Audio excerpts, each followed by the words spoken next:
राजधानी रांची स्थित भाजपा प्रदेश कार्यालय में भाजपा के राष्ट्रीय नेता गौरव वल्लभ के द्वारा एक संवाददाता सम्मेलन को संबोधित किया गया और इस संवाददाता सम्मेलन के माध्यम से झारखंड के हेमंत सोरेन सरकार के कार्यकाल में कुशासन और भ्रष्टाचार की भेंट चढ़ा अन्नदाताओं का मान और महिलाओं का सम्मान के विषय में बिंदुओं को रखा गया।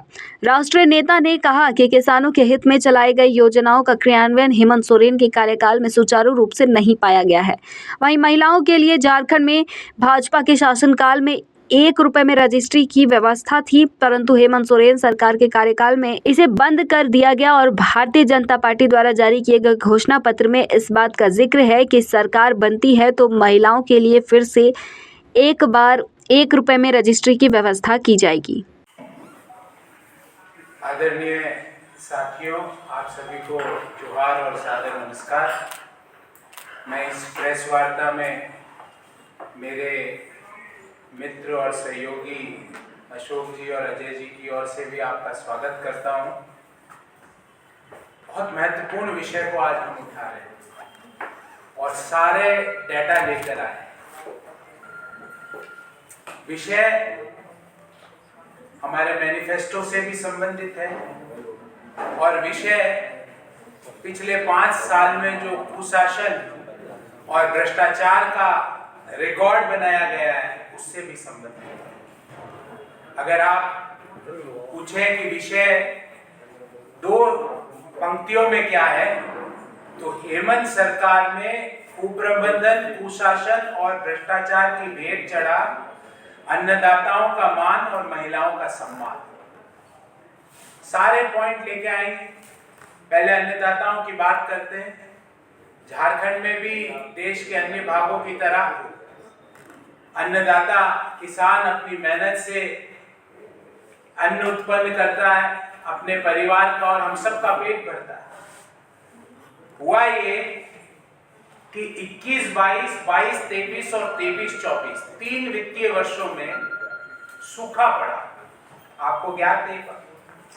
पर हेमंत सोरेन सरकार ने क्रॉप इंश्योरेंस नहीं लिया क्योंकि सूखा पड़ा था, ताकि जो इंश्योरेंस कंपनियां हैं उनको कंपनसेशन नहीं देना पड़े। और जब मौजूदा वर्ष में अच्छी बारिश हुई है, इस साल क्रॉप इंश्योरेंस लिया है। सूखा पड़े तो किसानों को प्रीमियम कंपनसेशन नहीं मिले, इसके लिए क्रॉप इंश्योरेंस ही नहीं लिया। और मौजूदा वित्तीय वर्ष में जब अच्छी बारिश हुई है तो क्रॉप इंश्योरेंस लिया है। हेमंत जी, आपका और इन इंश्योरेंस कंपनियों का क्या रिश्ता है? ये आप किसके मुख्यमंत्री हो?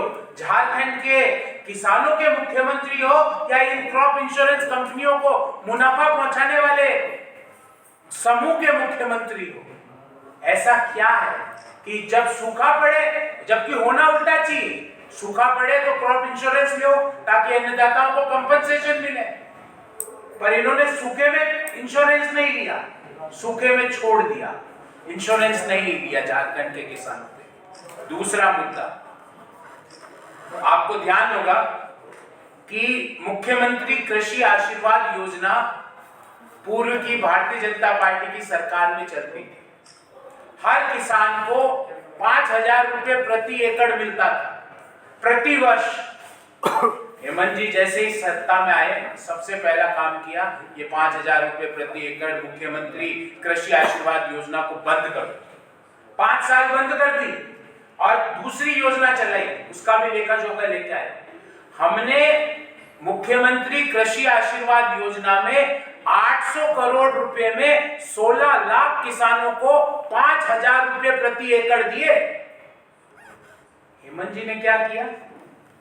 प्रति वर्ष 2300 करोड़ रुपया खर्च करके मात्र 6 लाख किसानों को फायदा पहुंचाया। हमने 800 करोड़ में 14 लाख किसानों को, इन्होंने 2300 करोड़ रुपया खर्च करके मात्र 6 लाख किसानों को फायदा पहुंचाया। अगर वो 800 करोड़ वाली योजना प्रति वर्ष चलती तो 5 साल में कितने खर्च होते? 800 करोड़ इंटू 5, 4,000 करोड़। 4,000 करोड़ में झारखंड के हर किसान को प्रति वर्ष 5,000 रुपए प्रति एकड़ सरकार की ओर से मिलते। पर हेमंत जी को वो पसंद नहीं आया। उनको लगा है किसानों को पैसा कैसे चले जाए। पैसा तो कुछ नेताओं के घरों में ही रहना चाहिए, उनके पीए के घरों में ही रहना चाहिए, तो उन्होंने इस योजना को भी बंद कर दिया। हमने अपने मैनिफेस्टो में इस चीज का उल्लेख किया है कि मुख्यमंत्री कृषि आशीर्वाद योजना, जिसके तहत झारखंड के हर किसान को 5,000 रुपए प्रति एकड़ प्रति वर्ष मिलेंगे, उसको तुरंत लागू किया जाएगा। ये हमने मैनिफेस्टो में घोषणा भी करी। अब आ जाते हैं महिलाओं के इश्यूज पर।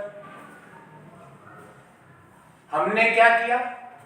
हमने प्रयास किया कि घर की मालकिन झारखंड की महिला बने, ताकि 1 रुपए में अगर घर की 50 लाख से कम और 50 लाख से कम मूल्य के झारखंड के लगभग 95% से ज्यादा घर होंगे, तो लगभग संपूर्ण झारखंड में हमने प्रयास किया कि घर की मालकिन घर की महिला बने, क्योंकि 1 रुपए में रजिस्ट्री कराने का काम की व्यवस्था हमारी सरकार ने की थी। हेमंत जी आए, हेमंत जी को लगा अरे महिलाओं को कैसे मालकिन बना सकते हैं, हमें तो मालिक किसी और को बनाना है। उन्होंने इस योजना को भी बंद किया। हमने हमारे घोषणा पत्र संकल्प पत्र में वापस व्यवस्था करी है कि 50 लाख रुपए से कम मूल्य के आवास पर महिला आपके नाम पर है तो मात्र 1 रुपए में रजिस्ट्री की जाएगी। अब दूसरी योजना की बात करते हैं। हेमंत जी, चुनाव के समय ही हम मैया को याद नहीं करेंगे। 12 महीने 5 साल हर महीने की 11 तारीख को 2100 रुपए देने का काम किया है, करने की व्यवस्था हम कैबिनेट के कैबिनेट की पहली मीटिंग में इस निर्णय को करेंगे। 2100 रुपए झारखंड की हर महिला को हर महीने की 11 तारीख को 12 महीने 5 साल, चुनाव से 2 महीने पहले नहीं हेमंत जी।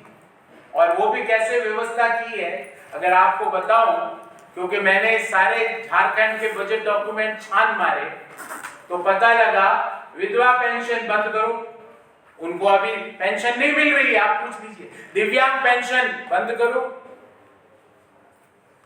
वृद्धजन पेंशन बंद करो, और तो और एक टेक्निकल बात आपको बताता हूं, एक पीएल होता है पर्सनल लेजर ड्यूटी, वो लक्ष्मी जोहार के तहत गैस सिलेंडर 500 रुपए में और 2 सिलेंडर मुफ्त की व्यवस्था हो, भले वो 2,87,500 सरकारी पद और टाइम बाउंड है। ये सिर्फ घोषणा नहीं है, नवंबर 2025 तक 1.5 लाख सरकारी पद पर भर्ती खत्म हो जाएगी। उसके अलावा युवा साथी भत्ता में 2,000 रुपए प्रत्येक स्नातक और स्नातकोत्तर युवा को, हर झारखंड वासी के लिए घर, अभ्यर्थियों को न्याय के लिए जेपीएससी सीजीएल, जिसमें परीक्षाओं के जो एडमिट कार्ड जेएमएम के नेताओं के घर मिले, वो परीक्षाएं रद्द होगी और जेपीएससी में फुल टाइम चेयरमैन जो कि इंडिपेंडेंट और निष्पक्ष होगा, सरकार गठन के 30 दिन के अंदर उसकी नियुक्ति की जाएगी। निःशुल्क शिक्षा की बात हो, पुनर्वास की बात हो, आदिवासी अस्मिता की बात हो, और लास्ट बट नॉट लीस्ट, कान खोल के सुन लीजिए हेमंत, आप कितना भी प्रयास कर लीजिए, चुन चुन कर घुसपैठियों की पहचान की जाएगी, उनकी झारखंड में एंट्री रोकी जाएगी और जो एंटर कर चुके हैं उनको बाहर निकाला जाएगा।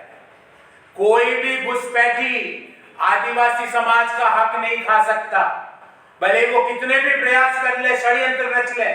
आपने घुसपैठियों के लिए रेड कारपेट लगाया, उनका स्वागत किया, पर 23 नवंबर से एक भी घुसपैठिया झारखंड में एंटर नहीं कर सकता, और जो एंटर किए हुए हैं वो उनके भी उल्टी गिनती उनकी चालू हो चुकी है, क्योंकि 23 नवंबर को भारतीय जनता पार्टी की सरकार बनते ही उन्हें झारखंड से बाहर निकाला जाएगा। आदिवासी समाज के साथ जो उन्होंने मजाक किया, जो उनकी प्रॉपर्टी को हथियाने का काम किया, वो सब बंद कराया जाएगा। चुन चुन कर एक एक घुसपैठी को झारखंड से बाहर निकाला जाएगा। वो झारखंड के आदिवासी समाज की जमीन पर, आदिवासी समाज के मूल्यों पर अपनी व्यवस्था को स्थापित नहीं कर सकते, नहीं कर सकते, नहीं कर सकते। तो आज मुख्य रूप से हमने दो मुद्दे उठाए, अन्नदाताओं का मान और महिलाओं का सम्मान। अन्नदाताओं के मान के लिए मुख्यमंत्री कृषि आशीर्वाद योजना पुनः चालू की जाएगी।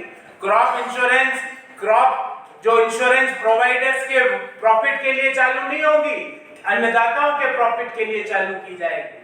आप जब बारिश नहीं होती है, जब इंश्योरेंस लेते नहीं हो, अच्छी बारिश होती है तो इंश्योरेंस ले लेते। और महिलाओं का सम्मान हर साल, हर महीने, हर दिन। ये बर्दाश्त नहीं होगा हेमंत सोरेन जी कि कोई मंत्री महिलाओं के लिए और आपके परिवार की महिला के लिए अपशब्द बोल दे। ये अब बर्दाश्त नहीं होगा। उस मंत्री को भी सावधान हो जाना चाहिए, क्योंकि अब मात्र 10-15 दिन का समय घटा है। उसके बाद झारखंड की किसी महिला के लिए किसी भी व्यक्ति ने अपशब्द कहा तो भारतीय जनता पार्टी की सरकार टॉलरेट करते ही नहीं करेगी। तो महिलाओं का मान, किसानों का मान, महिलाओं का सम्मान, ये पिछले 5 साल में हेमंत सोरेन सरकार में भेंट चढ़ गया। कुशासन, कुप्रबंधन और भ्रष्टाचार। आपके इस विषय से संबंधित कोई सवाल हो तो मैं उसका उत्तर दूंगा और आगे बढ़ेंगे।